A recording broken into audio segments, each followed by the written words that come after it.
네,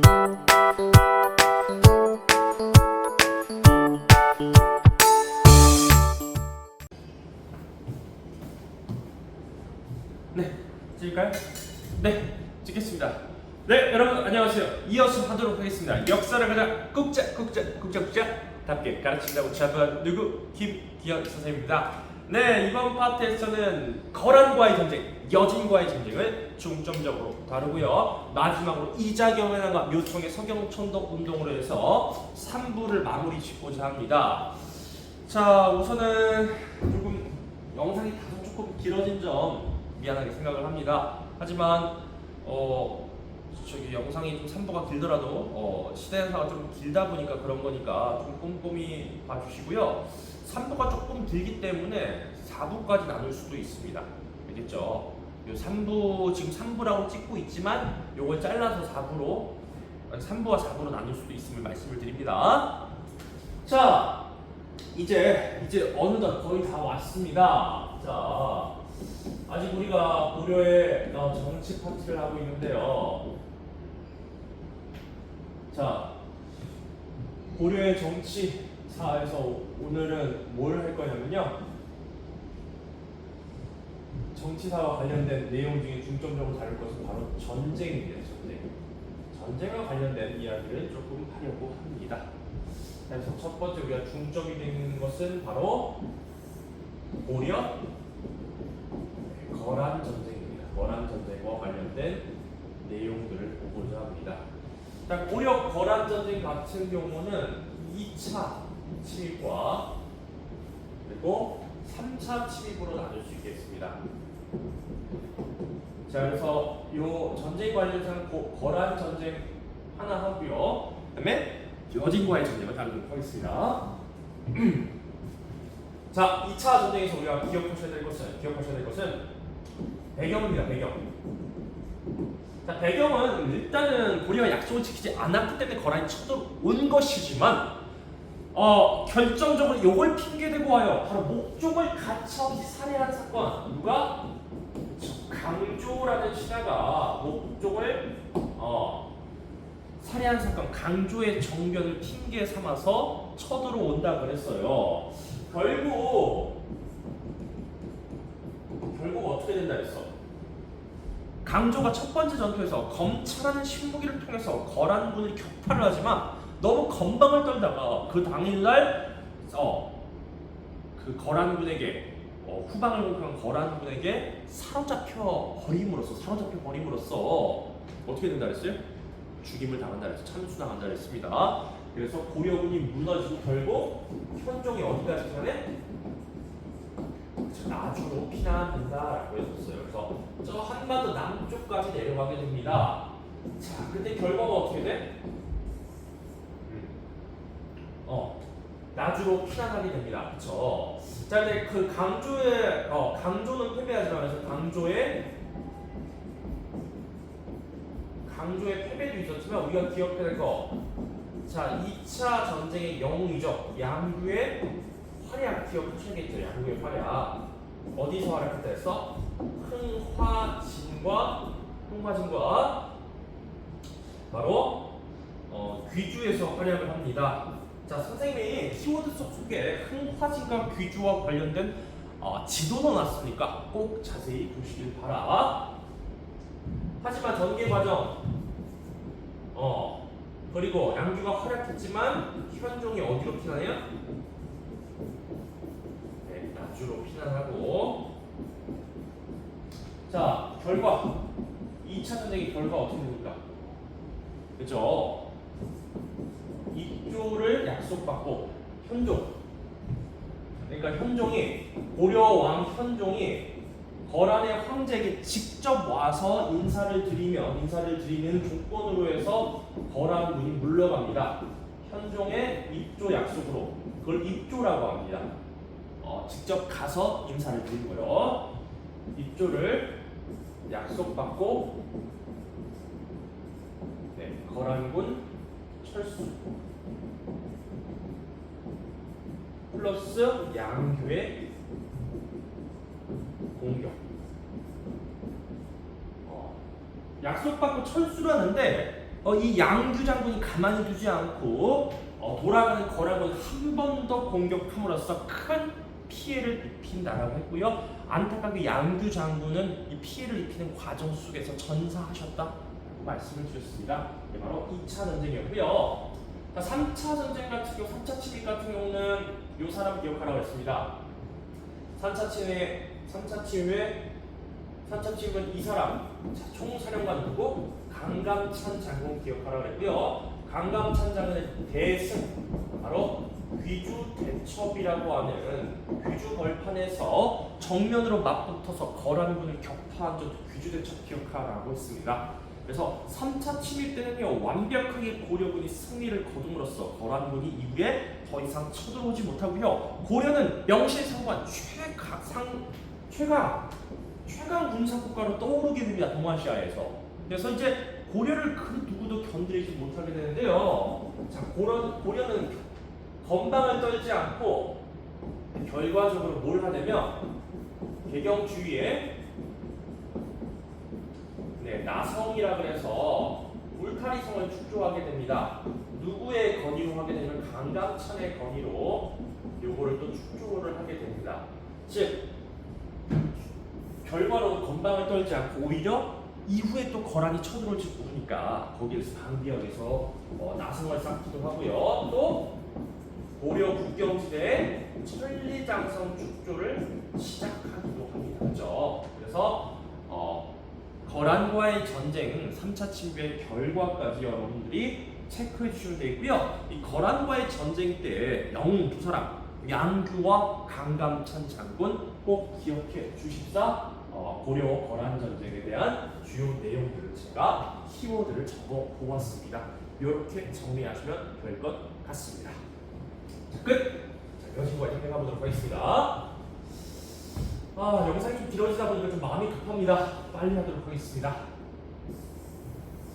네, 여진정벌과 관련된 내용을 보도록 하겠습니다. 여진정벌과 관련된 사람은요, 두 왕을 기억하셔야겠습니다. 첫 번째 왕은 숙종이라는 왕 기억하시면 되겠고, 숙종. 두 번째 왕은 누구야? 예종 기억하시면 되겠습니다. 자, 숙종과 예종 모두 공통적으로 들어가는 사람이 누구야? 윤관이라는 사람 기억하셔야겠죠? 윤관이라는 여진정벌의 총사령관은 두 임금을 모신 사령관이다라는 것은 공통적으로 기억해 주길 바라겠죠. 자, 그럼 보겠습니다. 자, 숙종 때는요, 크게 두 가지 기억하시면 되겠는데요. 뭐 창설? 별무관을 창설한다고요. 별무관이라는 새로운 군대를 창설한다고. 이 여진족이 산도 잘 타고 말도 잘 타는데, 여진족이 기마병을 상대하기 위해서는 고려군 또한 기마병을 만들어야 되고, 또 뭐야? 그때 당시 태국으로도 만났고 기존의 군대가 쪽을 못 쓰니까 새로운 군대를 편성하게 됐다고. 그래서 어마어마한 17만 대군이라는 어마어마한 대군을 만드는데 어떻게 했다 했죠? 너 남자니? 하면 다 끌고 왔다고. 문무 관료부터 노비까지, 심지어 스님까지. 그래서 17만 대군을 딱 편성합니다. 근데 문제가 뭐야? 이건 누구의 건의로 했어? 윤관의 건의로. 자, 별무관은 굳이 말씀 안 드려도 되겠죠. 신기군, 신복은 항마군, 신기군은 기병, 신복은 보병, 그리고 항마군은 스님들로 있는 승병들로 이루어진 부대였다라고 말씀드렸어요. 그래서 스님들로 이루어진 부대는 직접 전투도 했지만 뭐야? 멘탈 케어를 담당하는 부대로 별무관을 창설했다라고 했었고, 요 어마어마한 군대를 편성하다 보니까 뭐가 많이 늘었다? 돈이 많이 늘었다. 그래서 뭘 설치한다? 주전도감 설치. 그래서 뭐야? 화폐 주조를 했다고요. 그렇죠? 돈이 없어서 돈이 많이 드니까 돈을 찍어내면서 해결을 했다고요. 그런데 요거 누가 건의했다고? 숙종의 동생이자 스님이었던 의천 스님이 건의를 하면서 화폐를 주조하게 됐고, 그 화폐는 총 4가지가 된다라고 말씀을 드렸어요. 사만, 통보, 해동, 통보, 해동, 중무, 그리고 가장 고가였던 활구라는 은경까지 제작을 하면서 별무관 창설로 인한 비용을 감당했다고 말씀을 드렸습니다. 자, 그럼 예종 때 우리가 기억해야 될 건 뭐냐? 바로 전부 다 윤관이라는 키워드로 압축이 되는데 여진을 정벌합니다. 그리고 중요한 건 뭘 쌓았다? 동북 구성을 축조했다라는 겁니다. 하지만 여진의 요청으로 어떻게 돼요? 애써 우리가 피땀 흘려서 얻은 이 동북 구성 어떻게 해요? 다시 돌려준다고요. 이 동북 구성을 쌓았던 지역은 아직 정확하게 그 지역을 남아있지 않지만 조선시대 세종대왕의 기록까지 보면은 대충 한 이런 지역이었던 이 만주 지방과 한반도 북부 지역인데 보시다시피 이 지역이 엄청나게 험준한 산악지대였어요. 고려 본진에서 그러니까 보급 물자를 전달하기가 쉽지 않았어요. 따라서 여진족이 계속 공격을 하면은 사실 버틸 수 없는 지역이긴 했습니다만 어쨌든 여진의 요청으로 다시 돌려줍니다. 저 동북구성 애써서 점령하고 쌓았던 동북구성을 돌려줌으로써 예종시대의 정복과 그 정복했던 영토를 다시 돌려주는 역사가 펼쳐지게 됩니다. 여기까지가 여진과의 정벌이었고요. 공통적으로 들어갈 인물 윤관이라는 인물이었다. 그리고 윤관은 뭐였다? 장군, 무인이 아니라 문신이었다라는 것도 다시 한번 강조드립니다. 아시겠죠? 자, 끝! 자, 그럼 누구? 마지막 이자겸의 난과 묘청의 서경천도 보도록 하겠습니다. 자, 고려 정치. 근데 키워드가 뭐냐면 문벌, 귀족, 사회, 붕괴라는 키워드로 우리가 보도록 하겠습니다. 자, 이름하여 어떤 사람을 위주로 볼 거냐면요. 인종이라는 임금 때 일어났던 사건이기 때문에 이렇게 볼 거고요. 요거에 대한 주제는 뭐다? 문벌, 귀족, 사회 붕괴다. 그 첫 번째로 일어났던 게 뭐야? 인종의 장인 어른이자 외할아버지가 일으킨 난입니다. 무슨 날? 이자겸의. 제가 뭐라 그랬어? 이자겸은 경원이씨, 인주이씨로서 고려 최고의 문벌귀족 가문이었다고. 무려 9명의 왕비를 배출한 어마어마한 가문이었고 인종 아버지였던 예종, 여진정벌했던 예종의 부인 역시 이자겸의 둘째 딸이었어. 그런데 이자겸이 그러면 인종은 뭐야? 이자겸한테 외손자이기 때문에 외할아버지로서 사실은 진짜 파워가 있는 상태였는데 더 파워를 갖기 위해서 무리수를 둔다고. 어떻게? 세 번째, 네 번째 딸인 인종과 결혼시켜. 즉 뭐야? 인종은 이모들과 결혼을 하게 된다고요. 그러면서 왕의 장인 어른이자 외할아버지가 됩니다. 그래서 왕 이상으로 건방을 떨다가 인종이 이자겸을 제거하려고 하니까 이자겸이 화나가지고 척준경과 함께 어떻게 군거를 불태워버리는 사건이 벌어지게 된 게 바로 이자겸의 난이고 심지어 본인이 왕이 되려고 했다고요. 그러다가 척준경에 의해서 이자겸이 체포되면서 이자겸의 난이 마무리가 됐다라고 했습니다. 이자겸의 난은 어떤 전개 과정. 그래서 누구랑 같이 기억해 주시면 되냐면요. 여진과의 정벌에 사실 나왔던 사람인데요. 고려 최고의 소드마스터 척준경이라는 사람과 같이 기억하시면 되겠고요. 이자겸이 나는 전개 과정보다 뭐가 중요하다? 요거의 결과가 뭔데? 이자겸을 따르던 귀족들의 숫자가 무지하게 줄어들면서 제가 그랬죠. 어떤 집단이 기본적으로 파워가 있으면 뭐야 돼? 어느 정도 쪽수가 있어야 돼. 근데 이 쪽수가 줄어들게 되면서 문벌 귀족 사이가 붕괴하기 시작하는 신호탄이 되었다라고 했습니다. 자, 그리고 그 신호탄에다가 기름을 부은 사건이 뭐야? 이자겸의 난을 수습하는 과정 속에서 발생한 묘청의 서경천도 운동이 그 신호탄에다가 더 기름을 부어서 붕괴가 더 가속화된다라고 했었습니다.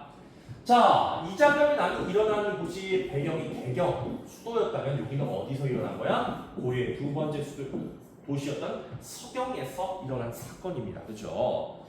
자, 일단은 이자겸의 나누고 있는 인종이 개경에 대해서 시들시들해져. 그리고 멘탈이 약해져 있는 상태야. 이 상태에서 말빨이 굉장히 유창한 묘청에 의해서 헷가닥 인종이 넘어가서 추진한 사건인데요. 자, 그걸 알기 전에 이자겸에 대해서 하나 더 우리가 좀 추가할 게 있습니다. 자, 이자겸은 척준경에게 체포되고요.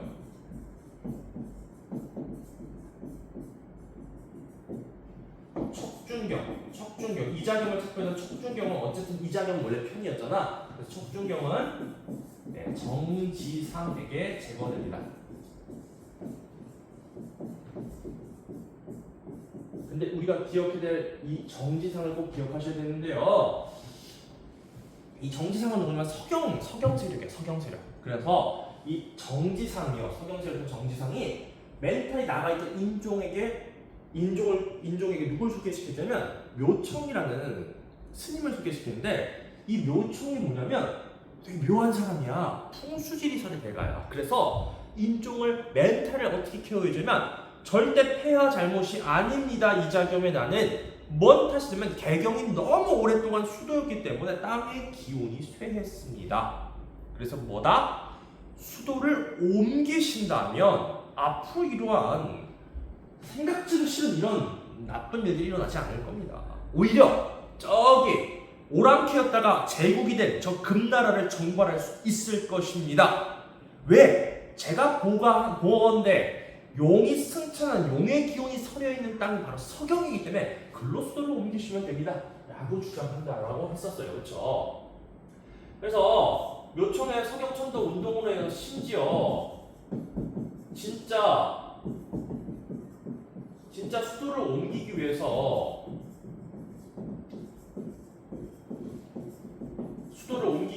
무슨 궁궐까지 지었다 했어요? 대화궁이라는 궁궐까지 건립했다 그랬고요. 묘청은 금국정벌과 황제국을 침할 것을 주장을 합니다. 자, 멘탈이 완전 나가 있었기 때문에 평상시 같으면 조금 망스럽겠지만 헷갈려 넘어가요. 그죠? 마치 이제 어찌 보면은 이런 좀 사이비라고 부르는 고러한 종교색을 띤 단체들에 보면은 좀 사회에 문제가 일어나서 언론에 나오는 거 보면은 이제 여러분이 볼 때 저거 좀 말도 안 되는 건데 왜 그러셨을까라고 좀 그렇게 궁금해할 때가 있잖아요. 근데 사람이 멘탈이 나가면 그렇게 된다고 합니다. 인종 또한 멘탈이 나갔기 때문에 솔직히 좀 금방 넘어갔던 것 같습니다. 왜냐하면은 뭐 이때 서경천도가 가장 옳았느냐 안 옳았느냐 그 판단은 개개인마다 다를 수 있기 때문에 저는 판단하지 않겠습니다만 수도를 옮기는 일은 사실은 굉장히 엄청난 일이잖아요. 이게 한 번에 결정한 일은 아닌데 그렇게 단기간에 결정했다는 것은 멘탈이 나가있던 상태라고 보여주지 않겠습니까? 자기 외할아버지이자 장인어른 자기를 죽이려고 했는데요. 그죠? 그렇게 본 게 맞을 것 같고요. 어쨌든 결과가 어떻게 됩니까? 노총의 서경춘대로는 결과는 서경에서 결국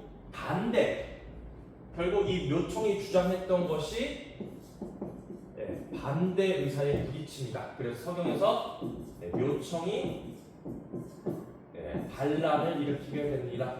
반란을 일으킬 때 국가명을 뭐라고 한다고? 자기는 이제 고려가 아닌 새로운 국가를 세울 거야. 대위라고 하고요. 연호를 1000개. 자, 그리고 자신의 군대를 뭐라고 불렀다 했어요? 천견 충의군이라고 부르면서 군대를 일으켜서 개경으로 진격했다라고 수업 시간에 말씀을 드렸었습니다. 하지만 누구에 의해서 지났다 한다? 자, 그 유명한 개경 귀족이자 경주 김씨가 신라 왕족 출신입니다. 김부식에 의해 진압당했다라고 그랬고요. 그래서 서경 귀족들이 또 한 번 엄청나게 죽어감으로써 문벌 귀족 사회가 붕괴되는 신호탄이었던 이자금에는 더 기름을 부은 격이 되었다. 더 문벌 귀족의 숫자는 줄어들게 되었다라고 설명을 드렸습니다. 자, 그리고 참고로 이 김부식이라는 분은 그 유명한 우리나라에서 전해져 오는 정통 역사서 중에 가장 오래된 겁니다. 삼국사기라는 삼국시대 역사를 편찬을 주도하신 분이 바로 김부식이라는 분이다 하는 것도 추가로 알아두길 바라! 라고 수업 시간에 말씀을 드렸습니다. 자, 여기까지 해서 파이널 특강 끝이고요. 저 플러스 알파로 고려의